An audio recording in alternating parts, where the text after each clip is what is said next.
To further expand on climate justice considerations in urban areas, we're excited to welcome our keynote speaker, Dr. Jola Ajibade, Associate Professor in the Department of Environmental Science at Emory University. I invite Dr. Ajibade to come on camera. Dr. Ajibade is an environmental and human geographer who applies environmental justice and political ecology lenses to study the intersections of climate risk, urban disasters, and uneven resilience. Her current research examines climate resilience and adaptation solutions. She pays particular attention to how some adaptation solutions intertwine with exclusionary policies and practices to reproduce structural and historical injustices, creating new risks and exacerbating inequalities. Today, she will be talking with us about planning for climate justice in cities, identifying the sites of obstructions and transformative adaptation. And thank you, Mia, for this invitation. I want to thank the USGS for inviting me to give this keynote talk. It's really an important honor to be able to be here with you to share some of my work. And today, my goal is I want to talk about planning for climate justice, identifying sites of obstruction and transformation. But I think the 2 or 3 speakers that we had today did lay out a great foundation for some of the things I'm going to be talking about. It's not a research talk per se, it's really a talk around those bigger ideas on what we need to do moving forward in the context of planning for climate justice in urban areas. And I really appreciate Sahin's talk as well. It was brilliant because it lays a great foundation for what I'm going to be talking about. And I am a city girl. I love cities. I walk a lot in cities. I grew up in cities. And for me, not only are cities beautiful places of culture, of rich opportunities, of education, of advancement for a variety of people. Cities, as you know, it's also a place of high inequality, a place of challenges with housing affordability, poverty, aging infrastructure, health burden, disease burden rather, and also climatic hazard. And so as we think about some of these challenges, many of them are intersecting in many ways, and they are also self-reinforcing. For example, when we think about weather-related events, they contribute to loss of housing stock, and they also thereby worsen housing crisis for different groups of people. And when you also think about families in cities, particularly low-income families, sometimes people go into debt to be able to get resources to adapt to climate change. Here in the US, also in the Global South, where a lot of my work is situated. And for me, what I study is not only this inequality and challenges with social vulnerability, I'm also constantly thinking about how do we implement adaptation projects as a means of advancing egalitarian urbanism? How is it that we can use resilience projects and strategies to also advance social equity for different people? And in saying this, I'm not, and I just want to prefix that, we cannot immune ourselves using resilience strategies and adaptation strategies without also confronting and quite frankly dismantling the structures and operating logic that has made the exploitation of humans and exploitation of ecosystem as a normal part of human existence. So we need to tackle both issues heads on. And just a quick agenda, and I know we're behind time because of the technology issue we had, but I'll try to be fast here. And some of the things I'm going to quickly talk about is, what is at stake? I think we all know what is at stake. And I'll talk about some of the risks and site of transformation and levers of change that we can think about and work with or work on. And in the context of what is at stake, what is at stake in my mind is, there are multiple challenges that we face, both to preserve the environment that supports all life on the planet and supports us here in the US as well as to guarantee a dignified and healthy life for everyone. All of these things are complex, to say the least. But there are also the multiple and sometimes violent ways in which when we think about adaptation, the way it's done in certain contexts, development projects, resilience projects in many cases can be challenging and sometimes not always transformative in a positive way for people. And so as we think about what we need to be doing in the context of addressing the impacts of climate change, we need to confront the uncomfortable questions about how did we even get here in the first place and why is it so hard for us to change course as we begin to deal with these multiple impacts. It is also important for us to reflect on the legacies of colonialism, of dispossession, and quite frankly, of a variety of issues, including redlining and a political economy system that is all constantly reproducing environmental impacts, in producing environmental challenges and climate-related challenges and social economic challenges.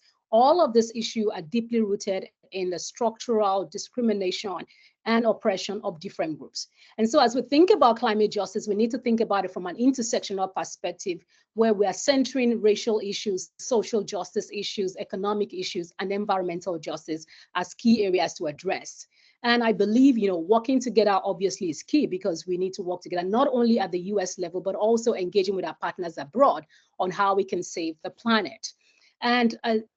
And as we think about this broader issue, obviously issues around disasters, whether it's in 2022 or 2021 or whatever year, it reminds us that these things are not theoretical ideas. They are very experiential challenges, burdens that community face. Whether you're thinking about heat waves or flooding or typhoons or sea level rise, these challenges are severe and they create multiple struggle for different communities.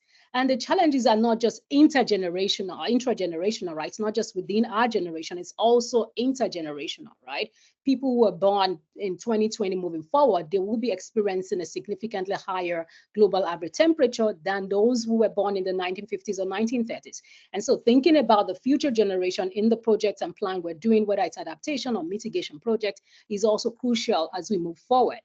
And just to also remind us that, other research that is happening internationally is reminding us that in context of adaptation, it's too little, it's too slow. So we need to work harder and faster, not only academia, but people in practitioner context, in government. We need to come together. And as we do that, we need to be thinking not just about fixing the symptoms, because sometimes many of these projects, whether it's adaptation or mitigation projects, they tend to be addressing, the symptoms rather than the root causes. And as my the previous speaker spoke, Dr. Shah, I believe, mentioned the issue of addressing root causes, and that's important. And for me, as I think about this issue of, addressing root causes, I'm often thinking, how do we move from the past to the future without collapsing into, an emptiness? How do we move forward? And in moving forward, obviously, what does it really mean to center climate justice? Because we need to move forward centering climate justice. What does it also mean to do that in a way that is practical, not a theoretical idea? How do we center and think about sites of transformation, of transformative adaptation, and also walk in ways that we're advancing and not obstructing progress? And also thinking about knowledge that is needed to move things forward. So these key things are questions that I think about, and I quickly engage with them because I know I have limited time, but I'll just talk about them quickly. In terms of climate justice practice, for me, it requires us to center multiple voices, particularly the voices of marginalized communities, frontline communities who historically have been impacted by multiple economic systems and political systems, but also climate change becomes an added stressor to the challenges that communities are facing. This includes Black communities, Indigenous communities, Latinos, Asian communities. Many, and globally, not just in the US, are experiencing this impact. So centering people who are historically marginalized is key. Addressing those root causes. We know greenhouse gas emissions, for instance, there is quite frankly a symptomatic, it's a symptom of a larger issue. It's a symptom of the agricultural systems that we have. It's a symptom of the economic systems we have, of excessive consumption. It's a symptom of, housing, the way in which we plant housing and way in which we are consuming energy. And so looking beyond the greenhouse gas issue and thinking back about how do we address the root causes that is producing the greenhouse gases, for me is a larger part of the conversation about centering justice issues as well. But also beyond that, working with communities, coming together in solidarity, creating collective action would be key. Another thing that I think is also critical is the issue of equity in climate action. There are multiple climate actions happening, whether it's in terms of stormwater management or in terms of tree planting or mitigation projects or solar panel, whatever it is that people are doing to reduce the impact of climate change on communities. Centering equity in those different climate actions will be key. And as we do that, we also need to be mindful of creating accountable systems where at the individual level, at the collective household level, at the national, at the city level, at multiple scales, we need to be accountable to the people who have suffered the most in the context of climate change, but also making sure our projects are moving us forward in ways that leads to transformative change. So these are the key ways from, in my mind, how do we move forward in the context of practically implementing climate justice? And as we do that, I also need to think about projects that allows for trickle down, and not trickle down economics, but I mean like a domino effect. So you can think about the context of, ChatGPT, which is an AI that people talk about, and they're like, oh, this whole AI introduction as ripple effects that many people are celebrating.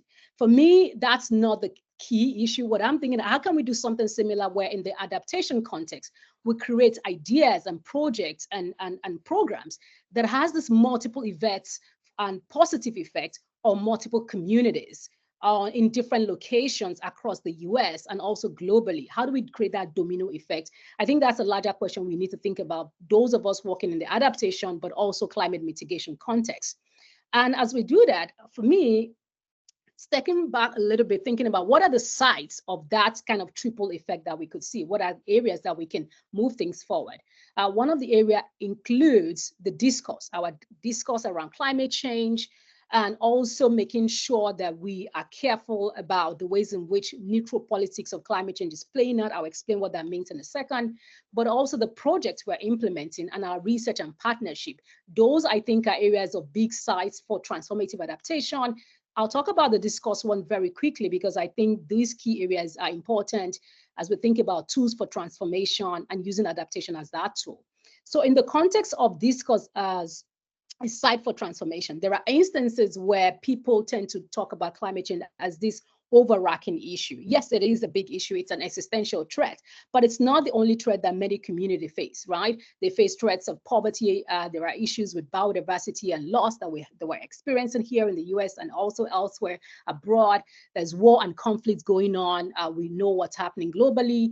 There's culture war. There's multiple challenges, water insecurity, ocean pollution. So we need to address these issues simultaneously and not engage in this climate change is the cause of everything, because it isn't. And so we live in a world of multiple and interlinked crises, and thinking about people who are affected by all of this crisis and centering them in the ways in which we talk about climate change, in the ways in which we plan our projects and implement our project, I think will be key. So that's one issue. The discourse needs to change.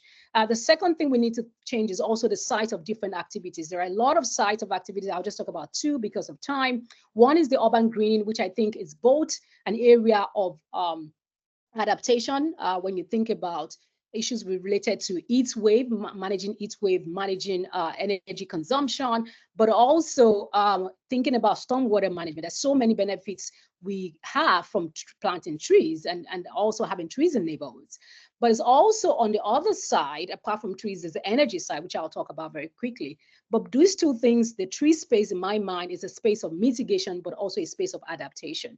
And in a project that we had, which was sponsored by the National Science Foundation, in this project, we're trying to look at how do we undo the legacies of inequality, thinking about the impacts historically, which the previous speaker mentioned, Dr. Shah talked about the redlining issue. How do we use tree planting today to address some of those problems, but also how do we make sure that the trees we're planting are also viable and they can grow and benefit future generations while thinking about mitigating impact of climate change on trees and on humans simultaneously.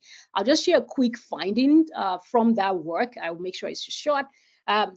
Before I go into the finding, I just want to remind us that, as we know, the inequitable distribution of trees in this country is not accidental. It is by design, and it goes back to those issues we've talked about before. And so when we are thinking about the larger context of environmentalism and how USGS need to be engaging in this way, we also need to think about the class struggles and different layers of people over time who have been, marginalized and disenfranchised in many ways in the context of even having access to trees. And I wouldn't go into the details around redlining because it's been mentioned, but this is one of the key areas that, as historically to date, we still see the impact of redlining on different communities. And we know that, people who were discriminated against were mostly people who were in this D area, which was considered hazardous, and many of them were Black communities. And we still see these things evidence, but I'll move on because of time. And it's also evident in the neighborhoods today. You see areas that are very green. Many of them were in the air areas, and you see areas that are, in the D or C areas, which are lacking trees, and they still remain very disinvested. And so in the work we did in Portland, we brought communities together. We did a focus group and participatory mapping and asking them, which areas did they think had more trees, which area had less trees, did they think they have enough trees in their neighborhoods, but also asking them, what kinds of changes would they like to see in their green spaces and around their home. And a few things people talked about was this issue of distributive justice. They did mention, the differences across the city where particular areas that were in the A grade area during the red line, during the HOLC mapping in the 1930s, those areas remain very green. And areas like the Southeast, this is a project based on Portland, Oregon, for those who may be familiar with Portland, Oregon. Is a story from the communities, the lived experiences, and they talked about how the Southeast, where many of the people we also spoke to said, we don't have enough trees or sufficient trees. So this distributive justice was a key issue for people. There's also the concerns around areas where they felt trees were not effectively maintained, or those areas were allowed to be degraded. You also see a lot of people without homes in those places. So houselessness is also another issue of systemic inequality that needs to be addressed alongside even tree planting for many communities. That's some of the things that came up for people. And in talking to people about even if they wanted trees, what kind of trees they wanted, people had different stories to share with us. Some people wanted just evergreen types of trees, and some people wanted fruit trees. And there were people who also centered the voices of immigrants, like people from Rohingya, a group. We talked to people who are not just people from Portland, but people who have migrated and now part of the American community. And they talked about the differences in the ways in which trees are in their own country and here where they have now called home. And so centering the voices of people, bringing this whole issue of procedural justice where they're at the table and making decisions about what types of trees they need in their neighborhood, I think will be key. Another issue that people really talked about is also how different forces, market forces in this case, and property development is affecting communities, especially the issue of gentrification, which makes it difficult to implement projects that are based on restorative justice. So this is a picture, Northeast Mississippi in Portland area. And you can see what it looks like in 2016. It had this big tree, it had some houses. And by 2019, when a big property developer came, those trees were cut down. Essentially, the area was gentrified and changed. And people were, Black and people of color were displaced. So these types of processes or market forces makes it difficult to actually implement those restorative justice that I think is important moving forward in the larger context of the country, but also in the context of climate change as well. Another issue people talked about is also tree maintenance as a key issue. Many of the areas where trees are being planted, people don't have the resources to be able to maintain these trees themselves. And so in some cases, restoration then becomes a burden if there is no priority and funding and support to center this issue around tree maintenance. So that's another key thing that is important for communities. And those of us working in that area, I hope we find ways to engage communities to ensure that tree maintenance projects and programs are also implemented. One quick example, moving away from the tree issue, is also this issue of just transition that I think is important for us to bear in mind. And it's an issue of mitigation and climate adaptation simultaneously. As we think about this issue, it's important to be mindful of what a lot of researchers have called necropolitics, where this is the use of social and political power to dictate how some people may live and how some people may die. But you ask me, what do you mean by that in the context of climate change?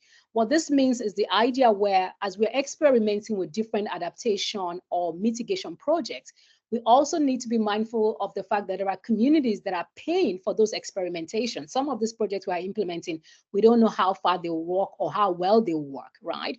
And so making sure that as we center different projects, we're not letting some people die, I think is key.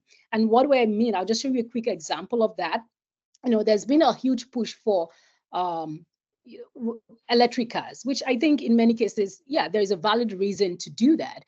But there are communities, particularly in the Congo and elsewhere, who are paying for the price of carbon. And so we cannot just think about what's happening in this country alone. We have to think about how it connects to other communities abroad, and how the devastation of the product, whether it's lithium mining, copper mining, or other kinds of mining that is going on there, that is allowing for the transfer of those critical minerals to the electric cars we need, and then we are able to reduce tailpipe emissions here in the US, whereas those other nations and other countries, as I mentioned, example in Congo, they are not able to adapt, right? Because the devastation you see here is very difficult.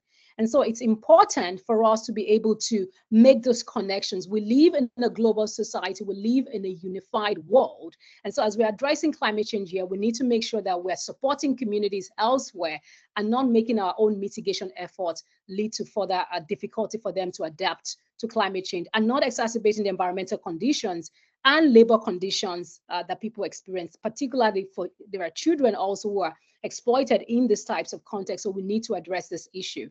And I just want to emphasize that a little bit more, that there has been this history where you have colonialism. A lot of countries in Africa have experienced that. They've been used in many ways as raw materials. Capitalism was another challenge. And now the climate fixes, especially the transition to what we call just transition or just energy transition. We need to think about who is paying for this justice transition or so-called energy transition we're doing. We need to be very mindful of that. And as we, the whole argument around the great replacement of green, of gas cars with electric cars, I think many of us get why it's important, but also we need to be careful about that, because for me, it's important that vehicles and cars do not become, or are not the only means of mobility. We need to be emphasizing the issues of, exercising, walking, riding bicycles, and really taking buses. I no longer drive. I mostly take buses, and I enjoy that. And I think promoting resources and infrastructure that allows us to move away from using vehicles as the default means of mobility is also important in the larger context of adaptation and climate mitigation. Because if we don't do that, whether it's gas cars or electric cars, we're just going to have more and more cars on the streets.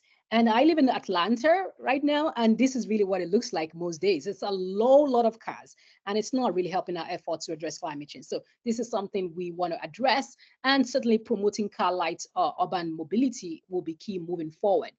And largely, I will be wrapping up this, just saying, as we do our research, the previous speakers also mentioned this, it's important to also think about how we produce the knowledge we are producing. And the work on adaptation must necessarily include not just the idea of resistance and liberatory praxis, but it also calls for changing the political economy in ways that includes centering the voices and the experiences of people who are in the front lines of climate adaptation. So how we work with those people, right? How we work with practitioners, how we work with students, postdocs, all of this will be key in the ways we're centering their voices, but also centering a decolonial praxis where we're not doing a top-down relationship with people, but we're actually working with them in a way that is much more robust, but also centering their voices and their perception in the implementation of projects. Another thing I want to quickly just also talk about is, in this larger space of research and knowledge production, we also need to embrace the decolonial praxis. Decolonial praxis goes beyond representation and inclusion and diversity and equality, which is important. We need to do that. But decolonial praxis is also a praxis that I think calls us to think about fracturing all of the systems that has created this problem in the first place. So just as Joe Modeli puts it, it's nothing less than an endless fracturing of the world that has created the problems we're in, the colonial system, the capitalist system. We need to find ways to really begin to break away from those systems that are exploiting people, labor, and are exploiting the environment. And we also need to think about giving the right information to people at the right time. So addressing climate misinformation will be key as we move forward in the efforts to mitigate and also to adapt to a changing climate. And we also need to celebrate, some little wins, right? Things around the Justice for the Initiative is some of the things that different communities appreciate. I think these types of projects, we need to be thinking about what kinds of projects are happening and how can we continue to center justice and also work with different climate alliances group to be able to move forward in this context of socioeconomic shift that we're seeing, but also simultaneously with the climate shift. And this is my last slide, I promise. As we do all those things that I've mentioned, other levers of change we need to just bear in mind is we need to be thinking in this all systems approach as opposed to just thinking in silos. How do different things connect to each other will be key. Embracing a care ethic, I think is critical, caring for one another, caring for the planet, caring for people who do not look like us, people who do not think like us, but we're all in this together. And so centering ethics of care will be important as we move forward. And obviously going beyond the growth perspective, and also thinking about different forms of just adaptive governance will be key, and embracing regenerative economies. Thank you all for listening, and I do apologize for the technical difficulties. So thank you again for having me. Thank you, Jola. And like others said in the chat, we're really appreciative that you persisted because the presentation today was very valuable. Unfortunately, we don't have time for the Q&A since we're a little over time and our next session is ready to start, but Jola's contact information is on the slide, and we encourage participants who'd like to continue the conversation into the future to reach out to Jola.